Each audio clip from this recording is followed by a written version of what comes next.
Miss হবে না আপনার পছন্দের টিভি শো। দেখুন জি5 অ্যাপে একদম ফ্রি। এরে তো উল্টো কেস হয়ে গেল। শ্যামলীকে এখানে ফেলে তো আমি কিছুতেই যেতে পারবো না।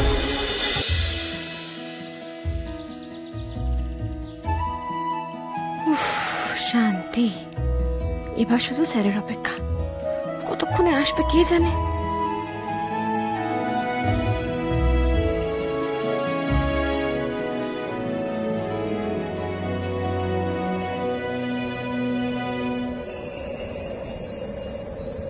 কে কে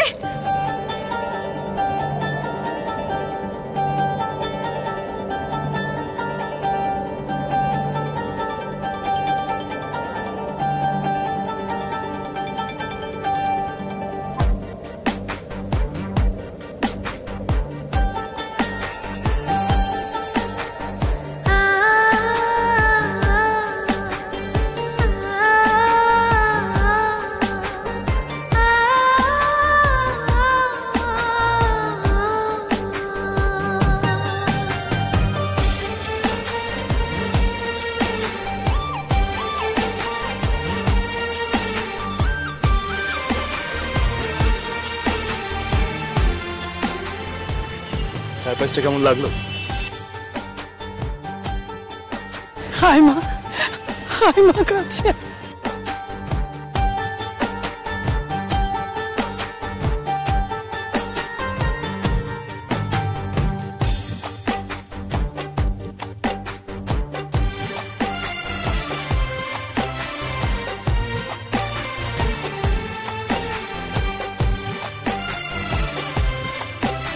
বাবা।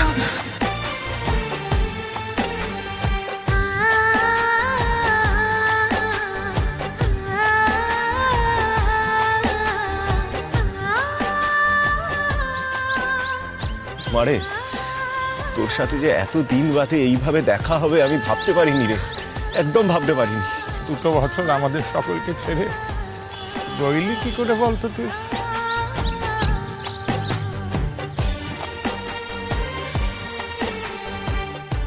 আই এম সরি, আপনাকে না জিজ্ঞেস করেই আমি সবাইকে এই গত 2 বছরে কি ঘটেছে সবটা জানিয়ে ফেলেছি। নো মিস্টার মল্লিক, তা বললে তো চলবে না। দাদা অ্যাকচুয়ালি প্রথমে সবাইকে জানাতে চাইছিল।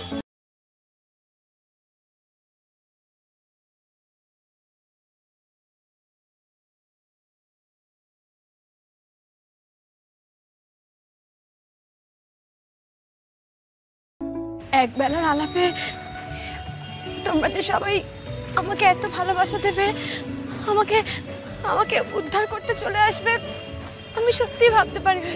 তুমি আমাদের বিপদে বুক চিতিয়ে দাঁড়িয়েছিলে, আর তোমার বিপদে আমরা আসবো না? আপন করে নেওয়ার কথাই যদি বলো মা, তাহলে বলি কে যে কখন কার আপন হয়ে ওঠে সে কথা তো আগে থেকে বলা যায় না।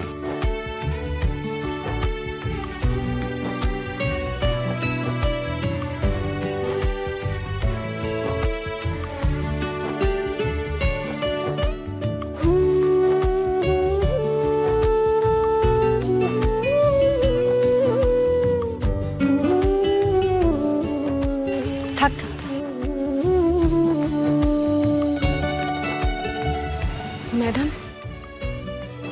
আজ 2 বছর পরেও যে আপনি আমার বিপদ শুনে আমার পাশে এসে দাঁড়াবেন, এটা আমার কল্পনাতেও ছিল না। আজ বোধহয় আমার মহেশ্বর আমার সব আশায় পূর্ণ করবেন। তুমি কি অপরাজিতা মল্লিককে অকৃতজ্ঞ ভাবো শ্যামলী?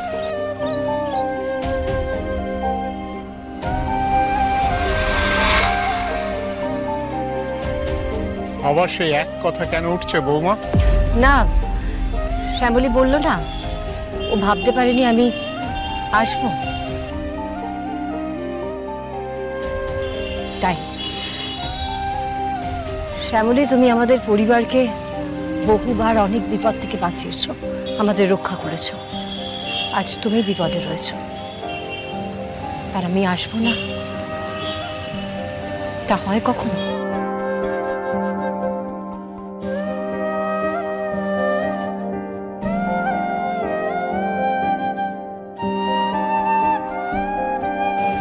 কিন্তু এর থেকে বেশি তুমি আমার কাছে আর কিছু আশা করো না শ্যামলী। এটাই আমার কাছে অনেক, ম্যাডাম।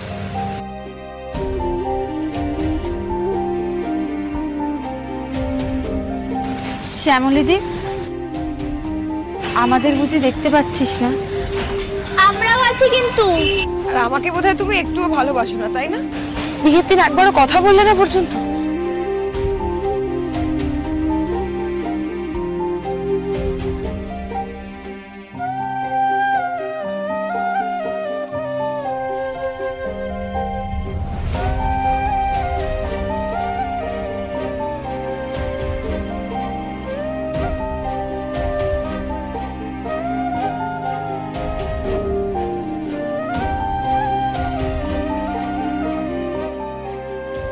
জানো, সেদিন তোমরা অত কাছে ছিলে, কিন্তু আমি কথা বলতে পারছিলাম না। আমার খুব কষ্ট হচ্ছিল।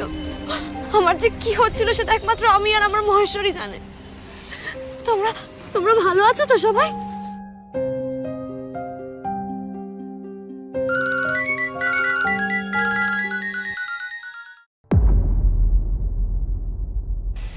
হ্যাঁ,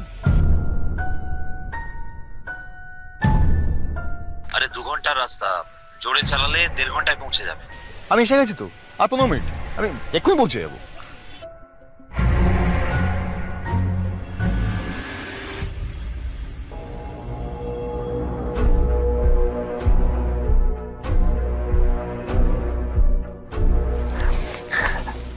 হ্যাঁ বাবা, হ্যাঁ হয়ে যাবে হয়ে যাবে হয়ে যাবে।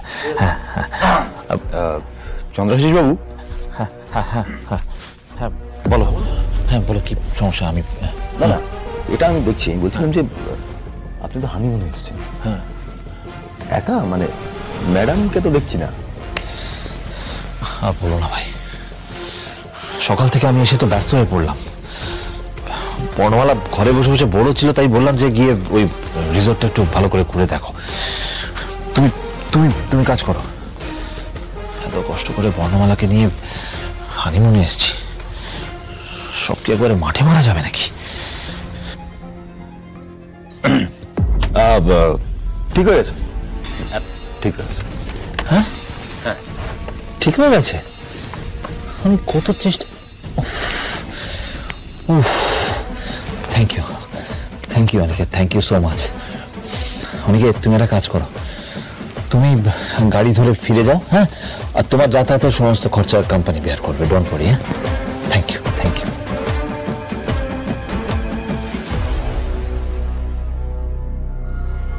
এই রে, তো উল্টো কেস হয়ে গেল। শ্যামলীকে এখানে ফেলে তো আমি কিছুতেই যেতে পারবো না। জি5 ডাউনলোড করুন আর সব এপিসোড দেখুন একদম ফ্রি।